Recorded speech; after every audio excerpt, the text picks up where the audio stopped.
जय श्री कृष्णा। राधे राधे। जय श्री हरि। ओम नमः शिवाय। प्रिय भक्तजनों, आज बृहस्पतिवार के दिन आप बृहस्पति देव की बड़ी ही दुर्लभ कथा सुनेंगे। इस कथा को सुनने से भक्तों की सभी मनोकामनाएं भगवान बृहस्पति देव की कृपा से पूर्ण हो जाती है। तो आइए बड़े ही श्रद्धा और प्रसन्न चित्तमन से इस कथा को सुनते हैं। भारतवर्ष में एक प्रताप अवरदानी राजा राज्य करता था। वह नित्य गरीबों और ब्राह्मणों की सहायता करता था। यह बात उसकी रानी को अच्छी नहीं लगती थी। वह ना ही गरीबों को दान देती, ना ही भगवान का पूजन करती थी और राजा को भी दान देने से मना किया करती थी। एक दिन राजा शिकार खेलने वन को गए हुए थे तो रानी महल में अकेली थी। उसी समय बृहस्पति देव साधु वेश में राजा के महल में भिक्षा के लिए गए और भिक्षा मांगी। रानी ने भिक्षा देने से इनकार किया और कहा, हे साधु महाराज, मैं तो दान पुण्य से तंग आ गई हूँ। मेरा पति सारा धन लुटाते रहते हैं। मेरी इच्छा है कि हमारा धन नष्ट हो जाए, फिर न रहेगा बांस न बाजे की बंसुरी। साधु ने कहा, देवी तुम तो बड़ी विचित्र हो। धन संतान तो सभी चाहते हैं, पुत्र और लक्ष्मी तो पापी के घर भी होने चाहिए। यदि तुम्हारे पास अधिक धन है तो भूखों को भोजन दो, प्यासों के लिए प्याऊ बनवाओ, मुसाफिरों के लिए धर्मशालाएं खुलवाओ। जो निर्धन अपनी कुंवारी कन्याओं का विवाह नहीं कर सकते उनका विवाह करा दो। ऐसे और कई काम हैं जिनके करने से तुम्हारा यश लोक परलोक में फैलेगा। परंतु रानी पर उपदेश का कोई प्रभाव न पड़ा। वह बोली, महाराज आप मुझे कुछ न समझाएं। मैं ऐसा धन नहीं चाहती जो हर जगह बांटती फिरूं। साधु ने उत्तर दिया, यदि तुम्हारी ऐसी इच्छा है तो तथास्तु। तुम ऐसा करना कि बृहस्पतिवार को घर लीपकर पीली मिट्टी से अपना सिर धोकर स्नान करना, बाटी चढ़ाकर कपड़े धोना। ऐसा करने से आपका सारा धन नष्ट हो जाएगा। इतना कहकर वह साधु महाराज वहां से आलोप हो गए। साधु के अनुसार कई बातों को पूरा करते हुए रानी को केवल 3 बृहस्पतिवार ही बीते थे कि उसकी समस्त धन संपत्ति नष्ट हो गई। भोजन के लिए राजा का परिवार तरसने लगा। तब एक दिन रानी ने राजा से बोली, एक दिन राजा ने रानी से बोला कि हे रानी, तुम यहीं रहो, मैं दूसरे देश को जाता हूँ, क्योंकि यहाँ पर सभी लोग मुझे जानते हैं। इसलिए मैं कोई छोटा कार्य नहीं कर सकता। ऐसा कहकर राजा परदेश चला गया। वहाँ वह जंगल से लकड़ी काट कर लाता और शहर में बेचता। इस तरह वह अपना जीवन व्यतीत करने लगा। इधर राजा के परदेश जाते ही रानी अवरदासी दुखी रहने लगी। एक बार जब रानी अवरदासी को 7 दिन तक बिना भोजन के रहना पड़ा तो रानी ने अपनी दासी से कहा, हे दासी, पासी के नगर में मेरी बहन रहती है। वह बड़ी धनवान है, तो उसके पास जा और कुछ ले आ, ताकि थोड़ी बहुत गुजर बसर हो जाए। दासी रानी की बहन के पास गई। उस दिन गुरुवार था और रानी की बहन उस समय बृहस्पतिवार व्रत की कथा सुन रही थी। दासी ने रानी की बहन को अपनी रानी का संदेश दिया, लेकिन रानी की बड़ी बहन ने कोई उत्तर नहीं दिया।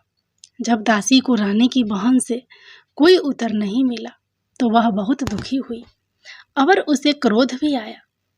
दासी ने वापस आकर रानी को सारी बात बता दी। सुनकर रानी ने अपने भाग्य को कोसा। उधर रानी की बहन ने सोचा कि मेरी बहन की दासी आई थी, परंतु मैं उससे नहीं बोली, इससे वह बहुत दुखी हुई होगी।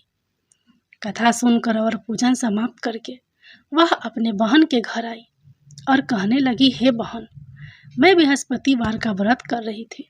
तुम्हारी दासी मेरे घर आई थी, परंतु जब तक कथा होती है तब तक ना तो उठते हैं और ना ही बोलते हैं, इसलिए मैं नहीं बोली।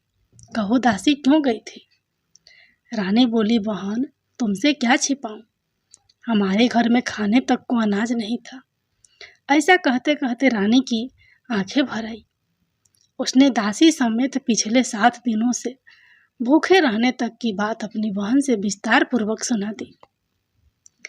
रानी की बहन बोली, देखो बहन, भगवान बृहस्पति देव सबकी मनोकामना को पूर्ण करते हैं। देखो शायद तुम्हारे घर में अनाज रखा हो। पहले तो रानी को विश्वास नहीं हुआ, पर बहन के आग्रह करने पर उसने अपनी दासी को अंदर भेजा तो उसे सचमुच अनाज से भरा एक घड़ा मिल गया। यह देखकर दासी को बड़ी हैरानी हुई।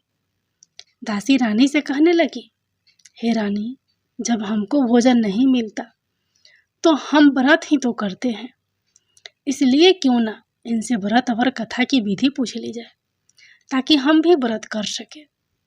तब रानी ने अपनी बहन से बृहस्पति व्रत के बारे में पूछा।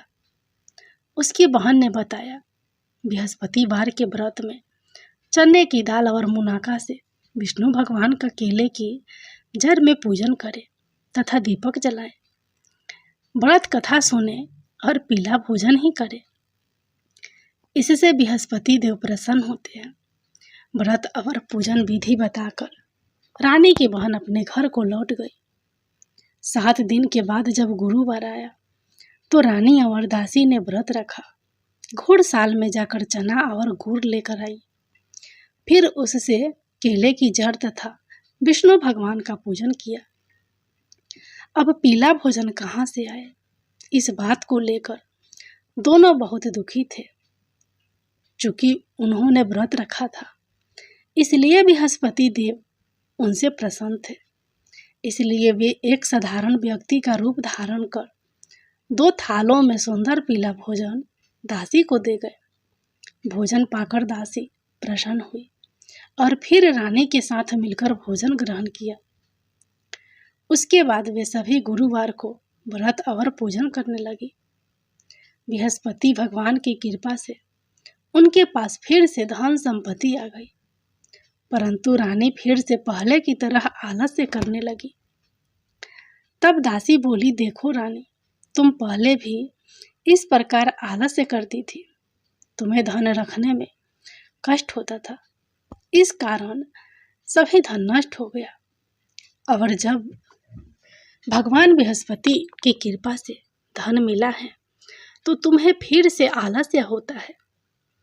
रानी को समझाते हुए दासी कहती है कि बड़ी मुसीबतों के बाद हमने यह धन पाया है, इसलिए हमें दान पुण्य करना चाहिए, भूखे मनुष्यों को भोजन कराना चाहिए और धन को शुभ कार्यों में खर्च करना चाहिए, जिससे तुम्हारे कुल का यश बढ़ेगा, स्वर्ग की प्राप्ति होगी और पितृ प्रसन्न होंगे। दासी की बात मानकर रानी अपना धन शुभ कार्यों में खर्च करने लगी, जिससे पूरे नगर में उसका यश फैलने लगा। एक दिन राजा दुखी होकर जंगल में एक पेड़ के नीचे आसन जमाकर बैठ गया। वह अपनी दशा को याद करके व्याकुल होने लगा। बृहस्पतिवार का दिन था। एकाएक उसने देखा कि निर्जन वन में एक साधु प्रकट हुए। वह साधु वेश में स्वयं बृहस्पति देवता थे। लकड़हारे के सामने आकर बोले, हे लकड़हारे, इस सुनसान जंगल में तू चिंतामग्न क्यों बैठा है? लकड़हारे ने दोनों हाथ जोड़कर प्रणाम किया और उत्तर दिया, महात्मा जी, आप सब कुछ जानते हैं, मैं क्या कहूँ? यह कहकर रोने लगा और साधु को अपनी आत्मकथा सुनाई। महात्मा जी ने कहा, तुम्हारी स्त्री ने बृहस्पतिवार के दिन बृहस्पति भगवान का निरादर किया है, जिसके कारण रुष्ट होकर उन्होंने तुम्हारी यह दशा कर दी। अब तुम चिंता को दूर करके मेरे कहने पर चलो तो तुम्हारे सब कष्ट दूर हो जाएंगे और भगवान पहले से भी अधिक संपत्ति देंगे। तुम बृहस्पतिवार के दिन कथा किया करो, 2 पैसे के चने मुनाका लाकर उसका प्रसाद बनाओ और शुद्ध जल से लोटे में शक्कर मिलाकर अमृत तैयार करो। कथा के पश्चात अपने सारे परिवार और सुनने वाले प्रेमियों में अमृत व प्रसाद बांटकर आप भी ग्रहण करो। ऐसा करने से भगवान तुम्हारी सब मनोकामनाएं पूरी करेंगे। साधु के ऐसे वचन सुनकर लकड़हारा बोला, हे प्रभु, मुझे लकड़ी बेचकर इतना पैसा नहीं मिलता जिससे भोजन के उपरांत कुछ बचा सकूं। मैंने रात्रि में अपनी स्त्री को व्याकुल देखा है। मेरे पास कुछ भी नहीं जिससे मैं उसकी खबर मंगा सकूं। साधु ने कहा, हे लकड़हारे, तुम किसी बात की चिंता मत करो। बृहस्पति के दिन तुम रोजाना की तरह लकड़ियां लेकर शहर जाओ। तुमको रोज से 2 गुना धन प्राप्त होगा, जिससे तुम भली भांति भोजन कर लोगे तथा बृहस्पति देव की पूजा का सामान भी आ जाएगा। इतना कहकर साधु अंतर्धान हो गए। धीरे धीरे समय व्यतीत होने पर फिर वहीं बृहस्पतिवार का दिन आया। लकड़हारा जंगल से लकड़ी काटकर किसी शहर में बेचने गया। उसे उस दिन और दिन से अधिक पैसा मिला। राजा ने चना गुड़ आदि लाकर गुरुवार का व्रत किया। उस दिन से उसके सभी कलेश दूर हुए। परंतु जब दोबारा गुरुवार का दिन आया तो बृहस्पतिवार का व्रत करना भूल गया। इस कारण बृहस्पति भगवान नाराज हो गए। उस दिन उस नगर के राजा ने विशाल यज्ञ का आयोजन किया तथा शहर में यह घोषणा करा दी कि कोई भी मनुष्य अपने घर में भोजन न बनावे, न आग जलावे। समस्त जनता मेरे यहाँ भोजन करने आवे। इस आज्ञा को जो न मानेगा उसे फांसी की सजा दी जाएगी। इस तरह की घोषणा संपूर्ण नगर में करवा दी गई। राजा की आज्ञा अनुसार शहर के सभी लोग भोजन करने गए, लेकिन लकड़हारा कुछ देर से पहुंचा। इसलिए राजा उसको अपने साथ घर लिवा ले गए और ले जाकर भोजन करा रहे थे तो रानी की दृष्टि उस खूंटी पर पड़ी जिस पर उसका हार लटका हुआ था। वह वहां पर दिखाई नहीं दिया। रानी ने निश्चय किया कि मेरा हार इस मनुष्य ने चुरा लिया है। उसी समय सिपाहियों को बुलाकर उसको जेल में डलवा दिया। जब लकड़हारा जेल में पड़ गया और बहुत दुखी होकर विचार करने लगा कि न जाने कौन से पूर्व जन्म के कर्म से मुझे यह दुख प्राप्त हुआ है, और उसी साधु को याद करने लगा जो कि जंगल में मिला था। उसी समय तत्काल बृहस्पति देव साधु के रूप में प्रकट हुए और उसकी दशा को देखकर कहने लगे, अरे मूर्ख, तूने बृहस्पति देव की कथा नहीं करी, इस कारण तुझे दुख प्राप्त हुआ है। अब चिंता मत कर। बृहस्पतिवार के दिन कारागार के दरवाजे पर 4 पैसे परे मिलेंगे, उनसे तो बृहस्पति देव की पूजा करना, तेरे सभी कष्ट दूर हो जाएंगे। बृहस्पतिवार के दिन उसे 4 पैसे मिले। लकड़हारे ने कथा कही। उसी रात्रि को बृहस्पति देव ने उस नगर के राजा को सपने में कहा, हे राजा, तुमने जिस आदमी को कारागार में बंद कर दिया है वह आदमी निर्दोष है, वह राजा है, उसे छोड़ देना। रानी का हार उसी खूंटी पर लटका है। अगर तू ऐसा नहीं करेगा तो मैं तेरे राज्य को नष्ट कर दूंगा। इस तरह रात्रि के सपने को देखकर राजा प्रातः काल उठा और खूंटी पर हार देखकर लकड़हारे को बुलाकर क्षमा मांगी तथा लकड़हारे को योग सुंदर वस्त्र आभूषण देकर विदा कर दिया। बृहस्पति देव की आज्ञा अनुसार लकड़हारा अपने नगर को चल दिया। राजा जब अपने नगर के निकट पहुंचा तो उसे बड़ा आश्चर्य हुआ। नगर में पहले से अधिक बाग, तालाब, कुएं तथा बहुत सी धर्मशाला, मंदिर आदि बन गई है। राजा ने पूछा, यह किसका बाग है और धर्मशाला है? तब नगर के सब लोग कहने लगे, यह सब रानी और बांदी के है। तो राजा को आश्चर्य हुआ और गुस्सा भी आया। जब रानी ने यह खबर सुनी कि राजा आ रहे हैं तो उन्होंने दासी से कहा कि हे दासी, देख, राजा हमको कितनी बुरी हालत में छोड़ गए थे। हमारी ऐसी हालत देखकर वह लौट न जाए। इसलिए तू दरवाजे पर खड़ी हो जा। आज्ञा अनुसार दासी दरवाजे पर खड़ी हो गई। राजा आए तो उन्हें अपने साथ महल में लिवा लाई। तब राजा ने क्रोध करके अपनी रानी से पूछा कि यह धन तुम्हें कैसे प्राप्त हुआ है। तब उन्होंने कहा, हमें यह सब धन बृहस्पति देव के इस व्रत के प्रभाव से प्राप्त हुआ है। राजा ने निश्चय किया कि 7 रोज बाद तो सभी बृहस्पति देव का पूजन करते हैं, परंतु मैं प्रतिदिन दिन में 3 बार कहानी तथा रोज व्रत किया करूँगा।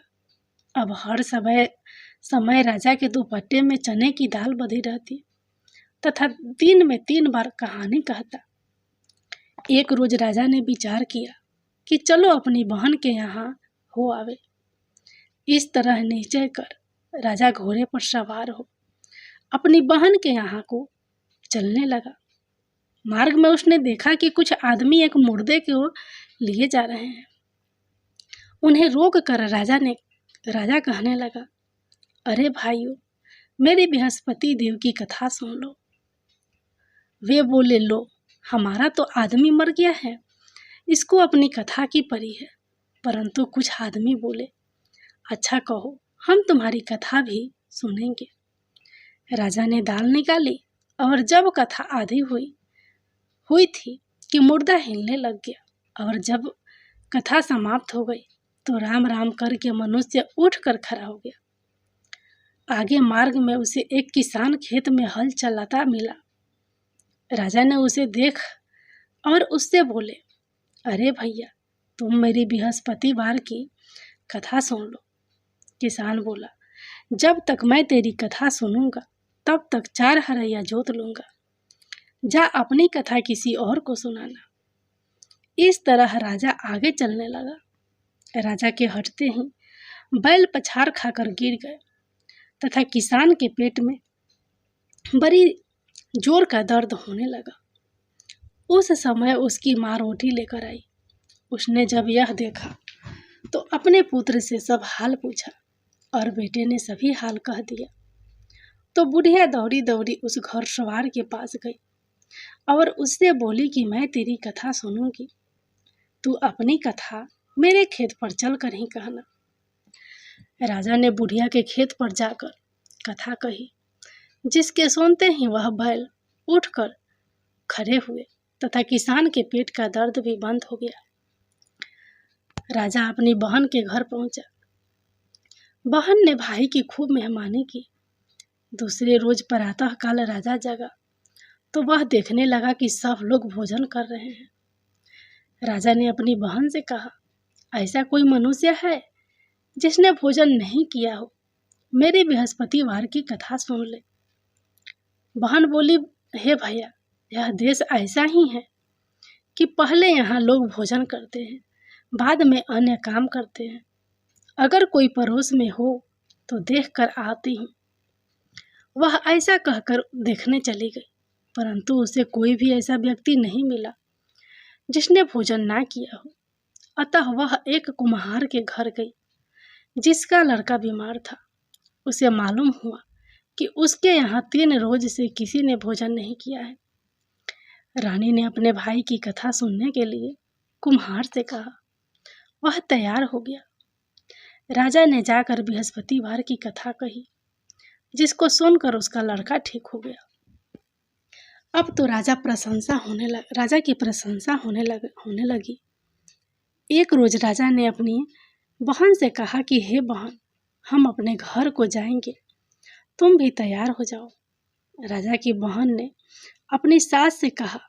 सास ने कहा, हाँ चली जा, परंतु अपने लड़कों को मत ले जाना, क्योंकि तेरे भाई के कोई औलाद नहीं है। बहन ने अपने भैया से कहा, हे भैया, मैं तो चलूंगी, पर कोई बालक नहीं जाएगा। राजा बोला, जब कोई बालक नहीं जाएगा तब तुम ही क्या करोगी जाकर? बड़े दुखी मन से राजा अपने नगर को लौट आया। राजा ने अपनी रानी से कहा, हम निर्वंशी हैं, हमारा मुंह देखने का धर्म नहीं है और कुछ भोजन आदि नहीं किया। रानी बोली, हे प्रभु, बृहस्पति देव ने हमें सब कुछ दिया है, वह हमें औलाद अवश्य देंगे। उसी रात को बृहस्पति देव ने राजा से सपने में कहा, हे राजा, उठ, सभी सोच त्याग दे, तेरी रानी गर्भवती है। राजा की यह बात सुनकर बड़ी खुशी हुई। 9वें महीने में उसके गर्भ से एक सुंदर पुत्र पैदा हुआ। तब राजा बोला, हे रानी, स्त्री बिना भोजन के रह सकती है, पर बिना कहे नहीं रह सकती। जब मेरी बहन आवे तुम उससे कुछ कहना मत। रानी ने सुनकर हाँ कर दिया। जब राजा की बहन ने यह शुभ समाचार सुना तो वह बहुत खुश हुई तथा बधाई लेकर अपने भाई के यहाँ आई। तभी रानी ने कहा, घोड़ा चढ़कर तो नहीं आई, गधा चढ़ी आई। राजा की बहन बोली, भाभी, मैं इस प्रकार ना कहती तो तुम्हें औलाद कैसे मिलती। बृहस्पति देव ऐसे ही हैं, जैसे जिसके मन में कामनाएं हैं सभी को पूर्ण करते हैं। जो सद्भावना पूर्वक बृहस्पतिवार का व्रत करता है एवं कथा पढ़ता है अथवा सुनता है, दूसरों को सुनाता है, बृहस्पति देव उसकी सभी मनोकामना पूर्ण करते हैं। जय बृहस्पति देव।